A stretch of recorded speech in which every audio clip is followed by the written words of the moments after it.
It's back to school. It's the biggest thing that's happening here in Jamaica. Um, we take education serious.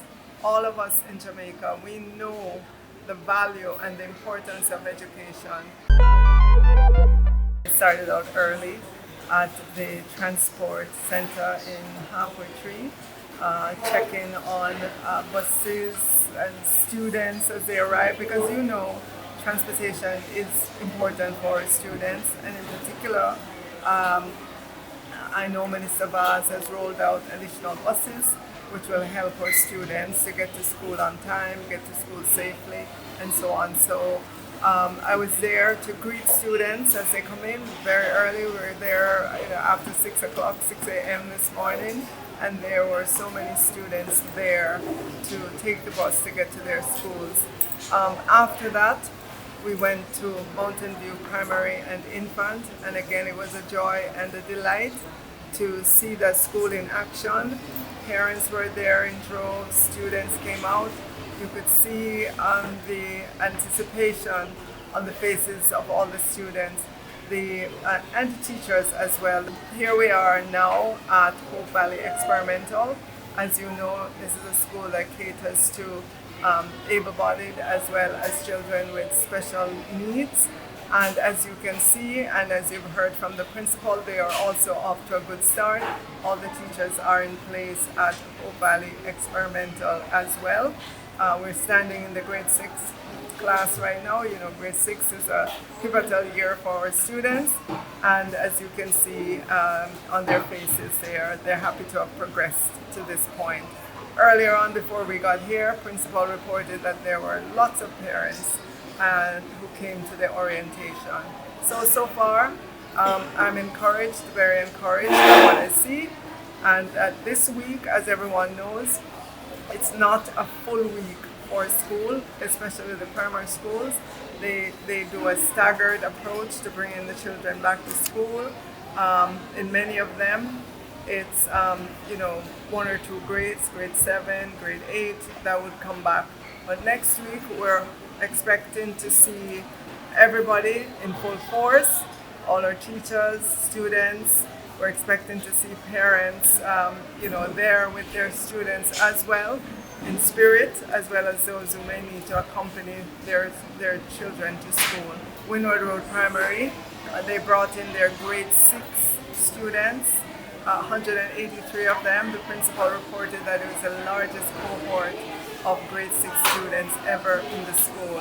So obviously they are doing something right, because parents have a choice as to where their children go, and to the extent that you're seeing an improvement in the attendance and in the numbers, then it says the teachers are doing something right. And so I want to applaud the teachers at Windward Road Primary School.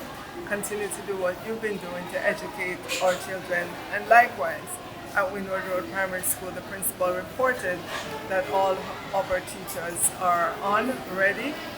Everything is in place for a good start to the school year. So as everyone knows, we are all experiencing global warming.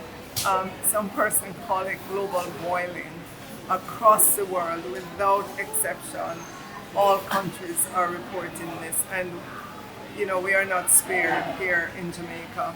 Unfortunately, over the decades, the way our schools have been built, the ventilation is not as great as it should be, and we have not been used to the idea of classrooms being air conditioned yet.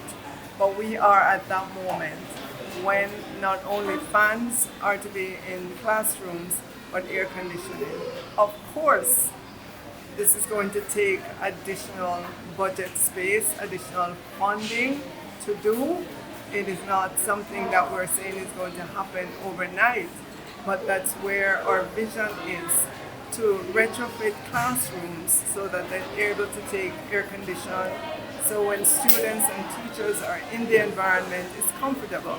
There are schools in Jamaica that have air conditioning in classrooms, and you walk in and it's a great feeling. We love to have that in our schools all across Jamaica, but again, I'm not making a promise to say it's going to be done by the end of the school year, because it's going to take a long time. We have 1,010 primary and high school. We have maybe another 1,000 early childhood institutions. So you can see the magnitude of retrofitting our schools. We have to think about greater use of solar energy in our schools as well. And I'm delighted that we are almost about to begin piloting 30 schools so that we can understand how to do it, how to roll it out, how to scale it out. Again, it's a phenomenon that we all have to deal with, the rising temperatures around the world, and Jamaica is no exception. I was just reiterating what our minister said in terms of coping with the heat and the climate change, that here at Hope Valley, our students are not actually confined to the classroom. So they can move about anywhere on the school compound because there's Wi-Fi just about anywhere. So classes can be conducted through the use of the Wi-Fi and the use of the tablets. So they can move into any space on the school compound where they are shade, so that we can have classes conducted in that kind of manner as well.